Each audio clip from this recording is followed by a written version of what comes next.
Hey everyone, welcome to the Happy Flosser podcast. My name is Billy Lunt. I am your host, and I am here to talk to you about all things dental hygiene to support you on your journey through the dental hygiene program. Welcome, so glad to have you. The muscles involved in facial expression are what we're going to talk about today. It's important for the dental hygienist to be comfortable with the different features of the face and the neck. The groups of muscles are divided up into different groups, and we're going to talk about those. They're divided as follows: the cervical muscles, the muscles of the pharynx, the muscles of the facial expression component, the muscles of mastication, the hyoid muscle, the muscles of the tongue, and the muscles of the soft palate. In this episode, we will review the muscles involved in facial expression. We'll also take a look at how this information translates into clinical practice. We'll then look at the muscles involved in mastication and review the locations as well as the function. Important for the dental hygienist to not only know where the muscles are located, understand the origin and insertion points of those muscles, what the function is of those muscles, and what that looks like in the clinical setting when a patient presents with an abnormality or problem. So that's what we're going to talk about. Are you looking for study sheets? I've created study sheets that cover the content of this episode.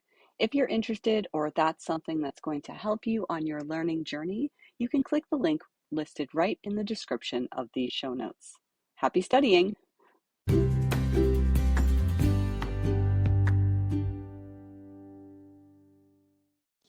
Hey, if you're in hygiene school or just got your acceptance letter to hygiene school, I've got a new course to help set you straight right out of the gate when you first start your program to help ensure a successful transition from the first semester to the second semester and to the finish line.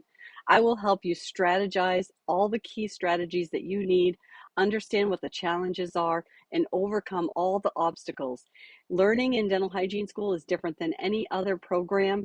You've got a lot of assessments that are evaluation style. You need to be able to plan and prepare for that and be successful so that you can become an RDH. And I'm here to do that for you. I have a new course, How to Be a Successful Dental Hygiene Student. You can click the link right in the show notes and I'll show you how to get it done. Congratulations on entering this profession. Let's just go over some of the basic facts about muscles. So muscles are one of the 4 classifications of body tissue types, and it consists of specialized fibers involved in the contraction process. So the primary function of muscles is for movement or action. The contraction is the action of those muscle fibers, and those kind of go under 2 different categories, either involuntary or voluntary.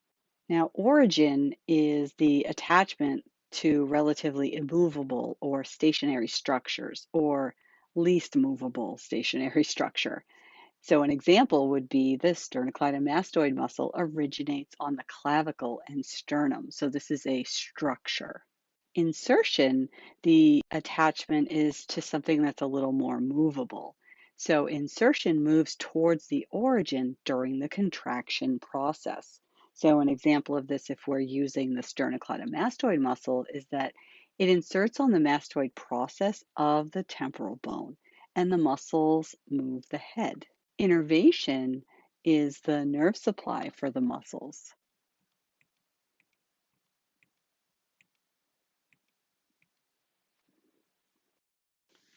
The muscles involved in facial expression are paired, meaning that there is one on each side of the midline of the face, and they are superficial, meaning that they are located just under the skin. These muscles of facial expression originate in either bone or muscle, and they insert into either skin or muscle, depending on which muscle that you are reviewing. The muscles of facial expression are innervated by the 7th cranial nerve, and this is important for you to know. This is also known as the facial nerve. These muscles are responsible for speech, emotional expression, and mastication. There are 15 muscles involved in facial expression. And in this episode, we're going to take a look at each of them to carefully review the location and function of each of them. Now, starting in the region of the scalp, we have the epicranial or the occipital frontalis. This muscle is composed of two bellies, and it is located in the frontal and occipital region, connected by the epicranial aponeuroses across the top of the head. The occipital belly of the epicranial muscle originates in the occipital and temporal bone and inserts into the epicranial aponeuroses. The frontal belly of the epicranial muscle originates in the epicranial aponeuroses and inserts into the skin tissue of the eyebrow and nose. Now, the action of the epicranial or occipital frontalis muscle is to raise the eyebrows and scalp, wrinkle the forehead, and perform a surprised look. Think about what it is for an actor or actress to use the epicranial muscle. They're raising their eyebrows, and some people are really good at this, right? So they have a really well developed epicranial muscle.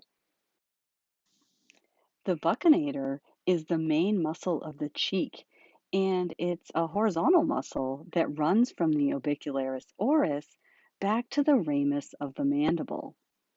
The buccinator originates from the maxillary alveolar process and the mandibular alveolar process. The buccinator inserts into the skin tissue at the angle of the mouth and under the orbicularis oris. The action of the buccinator is to pull the mouth laterally, compress the cheeks inward, and keep food right on the chewing surfaces of the teeth while you're trying to eat. A fun anatomy fact about the buccinator is that the Stenson's duct passes right through this muscle, which is kind of cool. The risorius is another muscle located in the mouth region that originates at the masseter muscle, which we haven't discussed yet, but we will. The risorius inserts at the angle of the mouth, and it's responsible for the action of smiling or widening the mouth. So, people who smile a lot have a well-developed risorius muscle. Looking at the upper lip region, the levator labii superioris is a broad, flat muscle that originates on the lateral aspect of the nose.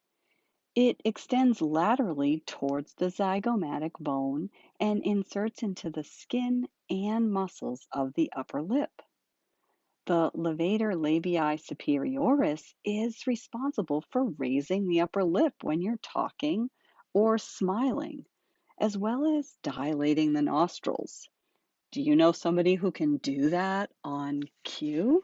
Dilate their nostrils and flare their nostrils a little bit? Maybe they have a really well-developed labii superioris muscle. Another facial muscle involved with facial expression that is sometimes grouped with the levator labii superioris is the levator labii superioris aliquot nasi muscle. This muscle is located over the top of the levator labii superioris, and it's responsible for the action of raising the upper lip and dilation of the nostrils as well. The zygomatic minor muscle of facial expression originates in the zygomatic bone and inserts into the upper lip, just adjacent to the labii superioris muscle. It's responsible for the action of elevating or raising the upper lip and assisting other muscles to smile.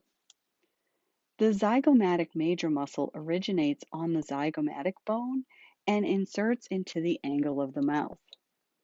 The zygomatic major muscle is responsible for the action of pulling the angle of the mouth laterally. It contracts in tandem with the oculi when the smiling process occurs. The levator anguli oris is a facial expression muscle that is located just underneath the zygomatic major and zygomatic minor muscles. The levator anguli oris is responsible for the action of elevating the corner of the mouth when you're smiling. There's a lot of muscles involved in the process of smiling.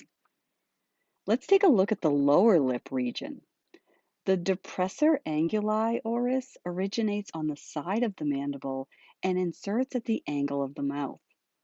The depressor anguli oris is responsible for the action of depressing the angle of the mouth in a frown expression. The depressor labii inferioris originates on the side of the mandible and inserts into the lower lip. The depressor labii inferioris is responsible for the action of lowering the lip to expose the mandibular incisors. The mentalis muscle originates on the mandible and inserts into the chin area. The mentalis muscle is responsible for the actions of raising the chin, protruding the lower lip, and it narrows the vestibule near the mandibular incisors. The platysma is the final muscle involved in facial expression, and this muscle runs from the neck all the way to the mouth. The platysma originates in the clavicle and shoulder and inserts into the lower edge of the mandible and the muscles of the mouth. The platysma is responsible for the action of pulling down the corners of the mouth. I want you to consider what the functions of each muscle are and try to see if you can relate these directly to patient care in the clinical setting. A patient who has challenges forming a facial expression related to emotion may have damage to cranial nerve number 7, which is the facial nerve responsible for facial expression. Let's take a look at the 4 muscles involved in the masticatory process. These are 4 pairs of muscles divided by the midline of the face and are located on each side of the face. All of the muscles involved in mastication insert into the mandible and are innervated by cranial nerve number 5, the trigeminal nerve. These muscles are responsible for the movement of the jaw and are located a little bit deeper than the facial muscles. Each of the muscles of mastication are beneath the facial muscles. Starting with the masseter muscle, which is the largest and strongest of the muscles of mastication, it is located just anterior to the parotid salivary gland and is flexed or enlarged while clenching and grinding. The masseter muscle plays a role in the elevation of the mandible. The masseter muscle can be palpated directly during your extraoral intraoral exam process. The masseter muscle originates on the zygomatic arch and inserts into the angle of the mandible. The masseter is responsible for the action of lifting and elevating the mandible during closing of the jaw. The temporalis muscle is a fan-shaped muscle that runs behind the zygomatic arch in the infratemporal fossa. The temporalis muscle originates in the temporal fossa and inserts into the coronoid process. The temporalis is responsible for the action of elevating the mandible during closing and retraction of the mandible, or to retrude the jaw. The medial or internal pterygoid runs parallel with the masseter muscle. It's located a little deeper on the inside of the mandible, and it forms a mandibular sling with the masseter muscle. It's a little bit weaker than the masseter muscle in terms of strength and function. And the medial or internal pterygoid originates in the pterygoid fossa, the plates of the sphenoid bone, and it inserts on the medial surface on the angle of the mandible.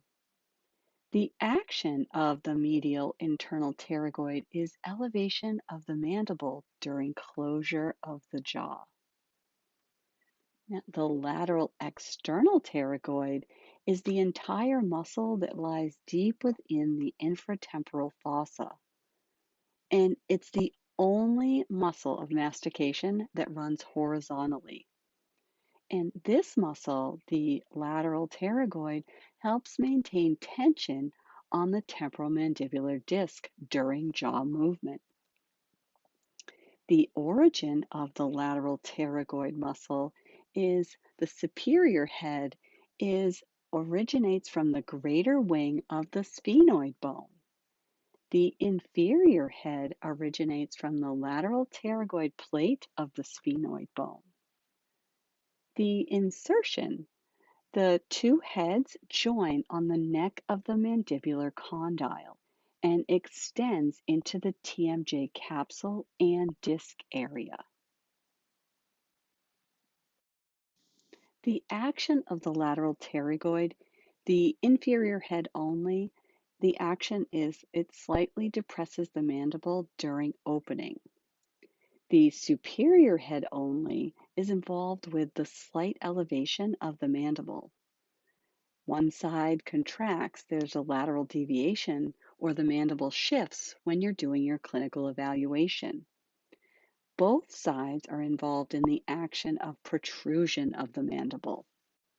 You can link oral anatomy to clinical practice. Think about considerations in the clinical setting. Sometimes the masseter muscle can appear very large when you're talking with your patient, and that might present when you're checking and evaluating your patient and you have them clench their teeth together. They may have an overdeveloped masseter muscle, which would be consistent with a clenching habit or someone who chews gum frequently. In the clinical setting, a careful evaluation of the masseter muscle is necessary if your patient presents with facial pain, since the pain can originate from a distant site and be referred to this area. There are several disorders involving the masseter muscle and the surrounding areas, so you want to do a careful evaluation if your patient presents with any of these issues. Thanks so much for listening today. Join me next time and we will review the remaining muscles that complete the head and neck anatomy.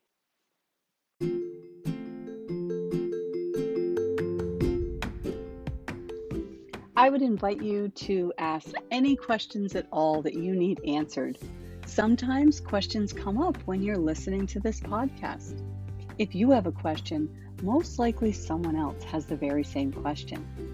I'd be happy to answer it and would probably share it in a future podcast.